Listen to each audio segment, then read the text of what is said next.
Estamos em guerra. Uma guerra antiga que, com o passar dos anos, ganha novos contornos e representações históricas. Mas para entendermos os contornos desta guerra em nosso século, nós precisamos primeiramente ter um entendimento daquilo que se chama marxismo cultural. E para entendermos o marxismo cultural, nós precisamos ter uma noção sobre Karl Marx e o seu sistema de pensamento. Karl Marx foi um filósofo alemão criado dentro do ambiente judaico-cristão do século XIX. Mas apesar de todos os valores recebidos de sua família, com o tempo ele se transformou em um dos maiores inimigos do cristianismo. Abandonou sua fé e se transformou em um ateu militante, cuja filosofia de pensamento levaria mais tarde milhares de cristãos a serem torturados, perseguidos e mortos em todo o mundo. Para Marx, o cristianismo não passava de uma ilusão criada pelas condições econômicas. Portanto, o cristianismo era um inimigo a ser derrotado, a ser vencido. Por isso, Marx elaborou uma cosmovisão, cujo objetivo era eliminar o cristianismo e todos os valores implantados por ele no mundo ocidental. Segundo Marx, o capitalismo é perverso, tirânico e explorador. E por isso o capitalismo deve ser destruído. E para ser destruído, Marx se propôs a revolução do proletariado, que nada mais era do que uma revolta dos trabalhadores contra os seus patrões, cujo resultado seria a ditadura do proletariado. Segundo ele, isso resultaria numa sociedade mais justa e igualitária, onde todos seriam felizes, sem classes e sem ninguém trabalhando para o lucro pessoal, mas tão somente para contribuir com a comunidade. Essa era a grande utopia de Marx para a humanidade, o verdadeiro paraíso comunista. Mas quando nós lemos a história, vemos que as coisas não são assim e não funcionaram tão bem assim. Por meio dos métodos mais brutais, esta ideologia de Marx se tornou dominante na Rússia no século XX. E o resultado foi o genocídio, o sofrimento, a miséria, a despovoação de cidades e a morte de 20 milhões de inocentes. Na República Popular da China foram 65 milhões. No Vietnã, 1 milhão. Na Coreia do Norte foram 2 milhões. No Camboja foram 2 milhões. Nos estados comunistas do leste europeu foi 1 milhão. Na América Latina foram 150 mil. Na África foram 1 milhão e 700 mil. No total, entre os anos 1917 e 1987, os regimes marxistas assassinaram aproximadamente 110 milhões de pessoas. Ou seja, a filosofia de Marx era aparentemente bonita e atraente, mas quando os marxistas chegavam ao poder e controlavam as nações, o marxismo se tornava letal como uma víbora, uma verdadeira máquina de genocídio. O marxismo, portanto, provou ser um verdadeiro crime contra a humanidade. Mas não demorou para que nos idos de 1920 vários intelectuais socialistas começassem a dar uma nova roupagem à proposta de Marx. Eles começaram a dizer que, na verdade, Marx não estava tão equivocado assim. Se a revolução não deu certo, deveria haver alguma explicação, algum problema. E essa explicação foi descoberta por um marxista italiano chamado Antonio Gramsci. Gramsci olhou à sua volta e percebeu que, da perspectiva dele, o cristianismo tinha feito um grande desserviço ao mundo ocidental. Segundo ele, os valores implantados pelo cristianismo, tais como a família, o casamento monogâmico, a propriedade privada, o patriotismo e especialmente a crença em um Deus soberano, criador, transcendente, são extremamente nocivos à sociedade e à humanidade ocidental. Aqui estava, portanto, a resposta pela qual a revolução de Marx não deu certo. É que o trabalhador ocidental está encharcado desses valores cristãos, e isso os impede de se revoltarem contra a burguesia. A única maneira, portanto, da revolução acontecer é se esses valores judaico-cristãos forem derrubados da sociedade, pois assim os trabalhadores se sentirão livres e finalmente se levantarão contra os ricos e completarão a visão de Marx. Essa, portanto, é a proposta de Antonio Gramsci para a elite moderna do mundo ocidental. Derrubar todos os fundamentos judaico-cristãos do mundo ocidental. Mas como isso vai acontecer? Isso vai acontecer através de uma batalha. Não a batalha proposta por Lenin na Rússia, mas a batalha pela ocupação das instituições ocidentais criadas pelos cristãos, tais como as famílias, escolas, as universidades, as igrejas, cinema, a arte em geral, os meios de comunicação, o governo e outras áreas. O objetivo é tomar essas instituições e colocar como seus dirigentes os simpatizantes do socialismo.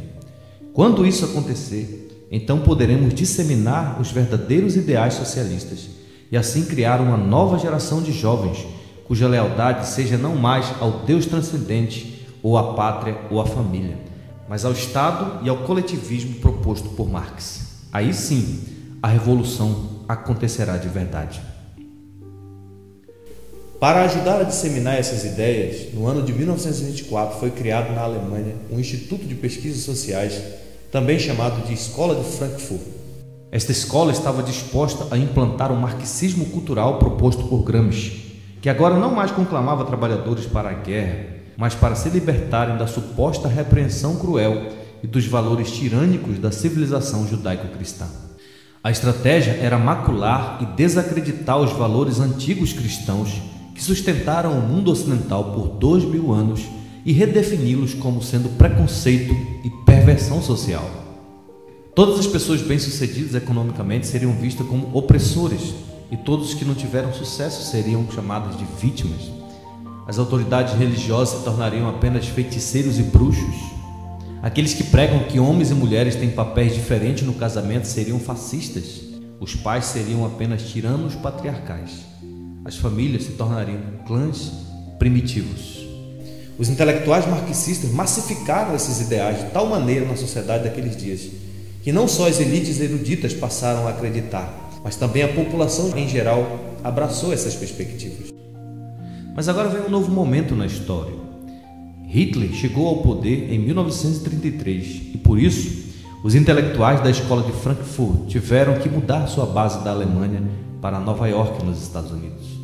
E foi a partir dessa mudança que a proposta de Antônio Gramsci se espalhou por todo o território americano entre os anos 50 a 70.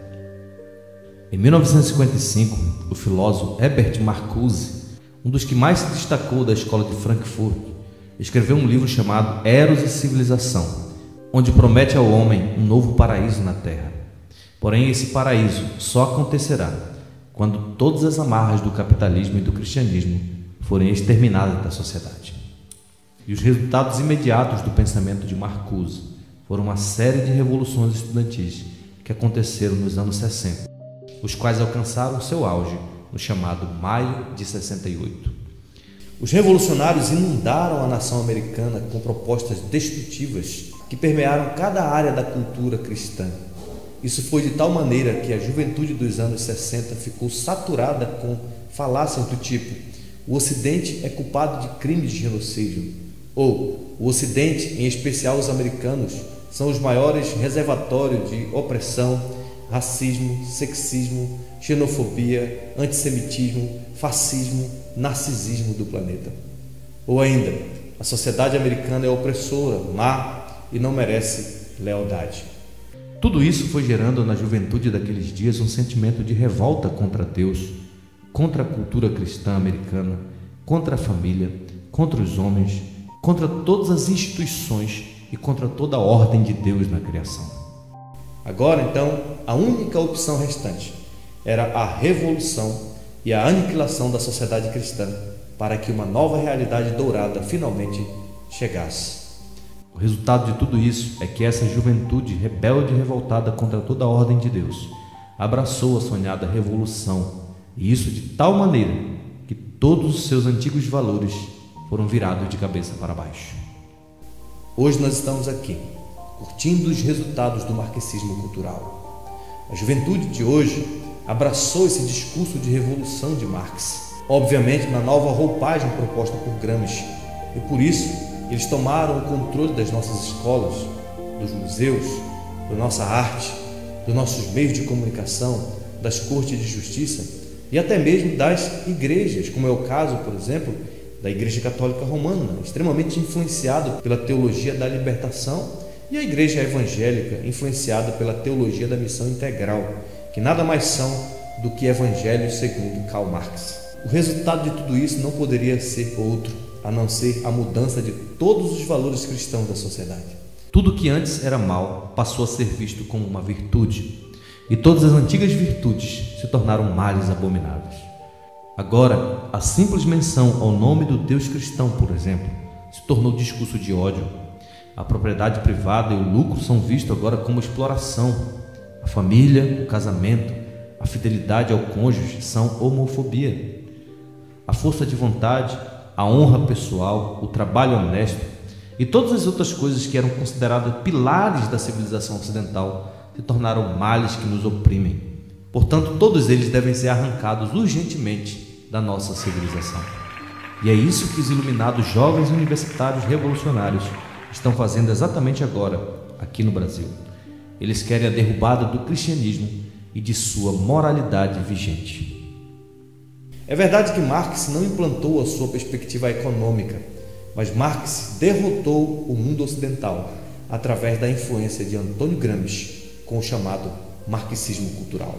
Senhoras e senhores, nós que vivemos no século XXI estamos em uma verdadeira guerra, uma guerra de cosmovisões entre o reino de Cristo e o reino de Marx. No reino de Cristo, o homem foi feito à imagem de Deus. Em Marx, o homem é um primata evoluído. No reino de Cristo, o problema do homem é o pecado. Na Revolução Marxista, pecado é a propriedade privada. O reino de Cristo ordena o trabalho honesto para a aquisição de propriedade. Mas na Revolução de Marx, o trabalho é uma escravidão dos burgueses sobre os proletariados. O reino de Cristo condena o roubo de qualquer bem do próximo, pois a propriedade privada é sagrada. Mas Marx incentiva a invasão e a abolição da propriedade alheia. No reino de Cristo, o aborto é homicídio. Na Revolução Marxista, o lema é meu corpo, minhas regras, morte às crianças. No reino de Cristo, o casamento é sagrado. Na Revolução Marxista, a família tem que ser abolida ou diluída. No reino de Cristo, a redenção se dá pelo sacrifício de Cristo em favor do seu povo. Na Revolução, a redenção se dá pela revolta do proletariado, que por meio de um Estado redentor conduzirá o mundo a uma sociedade sem classes. Enfim, o reino de Cristo se espalhará de mar a mar, diz a palavra de Deus, até os confins da terra, e será consumado com a segunda vinda do Rei Jesus, instaurando assim novos céus e nova terra, onde habita justiça. Mas na Revolução Marxista, a felicidade futura é o mundo comunista, onde as injustiças desaparecerão e todo conflito se transformará em harmonia e paz, aqui mesmo. Isso tudo quer dizer que cristianismo e marxismo são duas cosmovisões incompatíveis, com propostas diferentes de criação, de queda e de redenção. Elas, portanto, nunca estarão de mãos dadas e reconciliadas. E essa é a razão pela qual todos os governos estabelecidos com base no marxismo foram inimigos implacáveis da religião cristã, porque Marx não aceita concorrência. Sim, a destruição de nossa civilização está acontecendo agora mesmo, à medida que nossas instituições são invadidas por uma elite marxista globalista. Eles já tomaram as universidades, eles dominam o reino artístico, eles controlam a política, eles dominam as mídias sociais, eles dominam a televisão. Eles destruíram o conceito de família e eles penetraram nas igrejas e a perverteram. E o que mais me assusta nessa hora é ver jovens cristãos guerreando a guerra de Marx e de Gramsci. Muitos deles até sem saber o que estão fazendo, por pura ignorância, engajados numa verdadeira batalha contra o reino do Senhor e do seu ungido, como diz o Salmo de número 2. Jovens que um dia juraram lealdade a Cristo por meio do batismo, hoje batalham contra o seu reino. Outros não estão declaradamente do lado de Marx, mas muitas vezes eles prestam desserviço quando desencorajam a juventude verdadeiramente cristã a se engajar numa luta pelo bem. Pessoas que simplesmente dizem que não devemos nos envolver. São pessoas que não têm a mínima noção do perigo que o mundo ocidental corre. Enquanto isso, pais continuam desesperados, perdendo seus filhos para a revolução ateísta comunista, mas sem saber de fato o que está acontecendo em nossos dias. Sim, senhores, a proposta de Marx é a revolução contra todos os valores da lei de Deus. E essa proposta ateísta de Marx e de Gramsci chegou até nós, e é por isso que nós estamos perdendo a nossa juventude e corremos o risco de sermos exterminados pelos revolucionários do nosso tempo. Por isso cabe a nós olhar para cima e clamar ao Senhor do reino para nos socorrer. Jesus Cristo é o Rei deste mundo e Ele certamente defenderá a sua causa nesta hora tão difícil. Ele está sentado à mão direita de Deus Pai Todo-Poderoso e de lá Ele governa o seu povo. Mas Ele não nos ordenou cruzar os braços e ver a banda passar. Ele nos ordenou disseminar o seu evangelho pelo mundo inteiro e lutar pela expansão do seu reino, pois as portas do inferno não prevalecerão contra a sua igreja. Todos aqueles que amam os valores sobre os quais a nossa sociedade está fundada estão convocados para a batalha. Temos que ocupar espaços na política, nas escolas, nas universidades, nas cortes de justiça, nas igrejas e em todas as instituições ordenadas por Deus. A igreja do Senhor não pode brincar nessa hora. Os revolucionários marxistas não brincam de doutrinação. É importante, portanto, que as igrejas comecem a ensinar as suas crianças, a doutrinar seus adolescentes, a doutrinar seus jovens seriamente, para que quando eles chegarem nas universidades, eles não sejam facilmente levados pela corrente e pela revolução proposta por Gramsci.